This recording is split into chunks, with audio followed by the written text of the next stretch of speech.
Hello, আসসালামু আলাইকুম সবাইকে। এত সুস্বাদু মজাদার ওয়েজেসের মতো রোস্টেড আলু কিভাবে বানালাম চুলায়, চলো সেটাই দেখে আসি। প্রথমে একটা প্যানে গরম পানি নিয়ে নিতে হবে। গরম পানির মধ্যে সিদ্ধ দিয়ে দিতে হবে চপ করা আলুগুলো। তোমরা চাইলে ওয়েজেসের মতো কেটে নিতে পারো। আমি ফার্স্টে এভাবে নিয়েছিলাম, বাট পরে আমি এটা আবার কেটে নিয়েছি। তো এখানে আমি 3 টুকরা আলুকে 6 পিস কেটে ফুটন্ত গরম পানিতে দিয়ে দিলাম।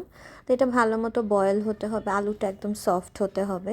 তো এখানে আমি একটু পর পর ঢাকনা উঠে দেখলাম যে বয়েল হয়েছে কিনা। তো ওটা ভালো মতো বয়েল হয়ে গিয়েছে। নামিয়ে হালকা একটু অলিভ অয়েল দিয়ে দিলাম। অলিভ অয়েলের মধ্যে দিয়ে দিব সিদ্ধ করা আলুগুলো দিয়ে ভালো করে নাড়াচাড়া দিয়ে এপিট ওপিট করে ভালো করে নাড়াচাড়া দিতে হবে। তারপর হালকা একটু সল্ট অ্যাড করে দিতে হবে। তোমরা চাইলে সিদ্ধর সময়ও সল্ট অ্যাড করতে পারো।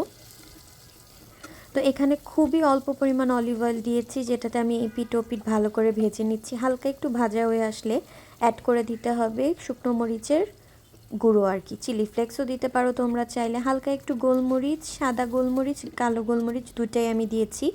দ্যাটস অপশনাল, তোমরা চাইলে দিতে পারো, না চাইলে নাও দিতে পারো। তারপর ভালো করে এপিট ওপিট করে আলুগুলোকে মেখে দিতে হবে। মেখে 5 মিনিট, 2 মিনিট বা 5 মিনিট ঢেকে রাখতে হবে। এটা ডিপেন্ড করে তোমার আলুটা কতটুকু সিদ্ধ হয়েছে সেটার উপরে। ঠিক এভাবেই আবার অপোজিট সাইড ফ্লিপ করে দিয়ে মুভ করে আবার একটু ঢেকে দিতে হবে। এই প্রসিডিওরটা 2বার কন্টিনিউ করলেই হোপফুলি তোমাদের আলুটা সিদ্ধ হয়ে যাবে, ভালো করে কুকড হয়ে যাবে। তো এখানে আমি সেকেন্ড টাইম সেম প্রসিডিওরটা করলাম। এই যে এখানে আমি, তোমরা দেখতে পাচ্ছ, চামচ দিয়ে এই চটিটা দিয়ে নাড়া দিয়ে কেটে দিচ্ছি, বিকজ আমার মনে হচ্ছিলো ওই পিসগুলো বেশি বড় হয়ে গেছে।